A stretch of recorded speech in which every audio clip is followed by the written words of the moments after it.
8.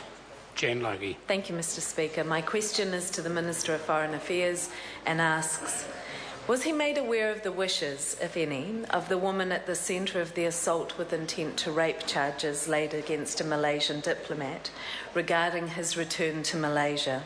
If so, when? Honourable Murray McCully. Speaker, no, but it is the long-standing policy of the New Zealand Government to formally request the waiver of diplomatic immunity conferred by the Vienna Convention in such cases. Supplementary, Mr. Supplementary Speaker. question, Jan Logie. Why wasn't the first question he asked of officials about whether the woman wanted the alleged offender to face trial here?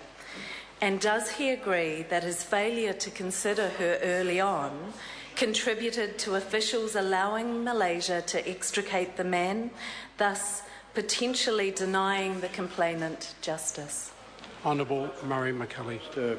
Speaker, it's, I think, a presumption in New Zealand's policy of seeking the waiver of diplomatic immunity that victims will want to see this matter and other matters brought to trial in this country. That's the whole basis of our policy. With regard to this particular case, I was not kept up to date with the developments that occurred when the Malaysian government responded to the request. Supplementary. Supplementary question, Jan Logie.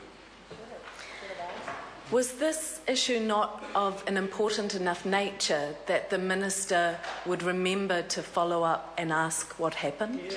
Mr. Speaker, Honourable Murray McCully. as I made clear in an answer to an earlier question, matters relating to prosecutions are for the police.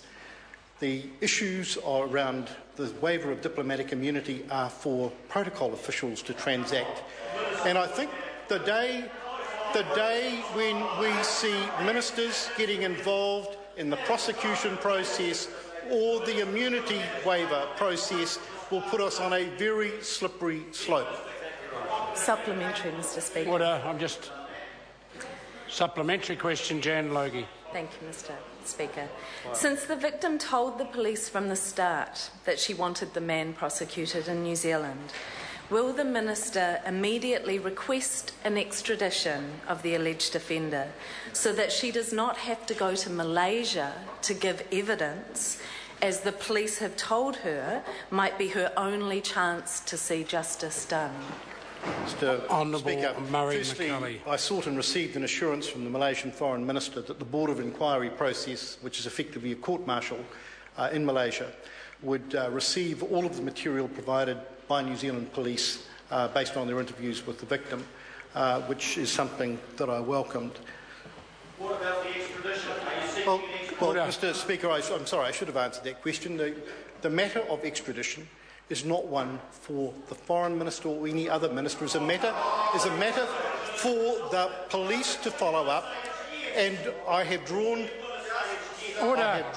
this matter to the attention of police so they can consider that course of action. Order. Question number 9, Jonathan Young. Thank you, Mr. Speaker. My question is to the Minister of Health and asks